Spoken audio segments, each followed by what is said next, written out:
Gabriel Giuseppe Munda, Taljan li joqgħod il-mellieħa, ammetta li seraq laptop minn ħanut fil-belt u nqabad mill-kameras tas-sigurtà ħireġ mill-ħanut bil-laptop taħt il-ġakketta u ġie arrestat meta ntlemaħ fil-mellieħa mill-Pulizija tal-RIU. Il-qorti qiset li huwa ammetta fi stadju bikri u kopera mal-Pulizija minħabba l-kondotta nadifa tiegħu u l-fatt li ritorna l-laptop huwa ngħata sentenza sospiża għal sentejn. Edith Buġej ammettiet li fil-31 ta' Diċembru li għadda serqet 450 euro minn dar ta' mara li qabdita biex taħslilha.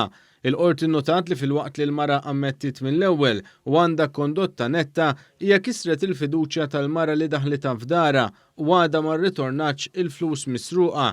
Għalhekk il-qorti kkundannata l sena ħabs sospiżi għal sentejn u ordnata sabiex tħallas lill-vittma il-flus li serqet fi żmien 6 xhur.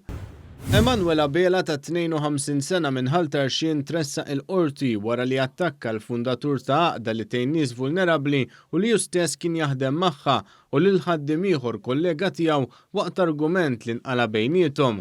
Huwa ġie akkużat li attakka lil Patri Franġiskan u lil ħaddiem ieħor li għaddidhom li ser joqtolhom ikkawżalhom biża' u fastidjhom. Huwa kien akkużat ukoll li jagħmel użu ħażin ta' apparat tat-telekomunikazzjoni. Fil-qorti ħareġ kif l-akkużat kellu argument mal-Patri Marcellino Mikallef, tant li tlieta huwa pprova jattakkah u beda jeddu.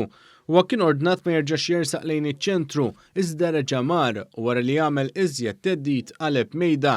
Għal-bidu huwa wieġeb mhux ħati għall-akkużi miġjuba kontrih, iżda f'daqqa waħda tenna li huwa kien mar lura biex jiġbor l-affarijiet tiegħu.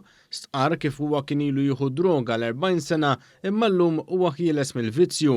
Spjega kif kien hemm argument u kien irrabjata li x'sema li l-kollega tiegħu jiġġagbinaħ u prova jagħmillu isem ħażin fuq ix-xogħol.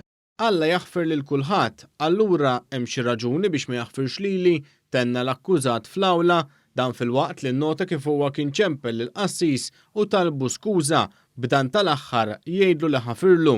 U għastqar kif huwa kellu xogħol tajjeb, iżda ħalleh warah biex mar jgħin lil din l-Għaqda inadda fit-toilets u jlest il-kamra tal-ikel. Wara li ngħata ċans jikkonsulta mal-avukat tiegħu huwa bidel it-tweġiba tiegħu għall-akkużi għal ammissjoni.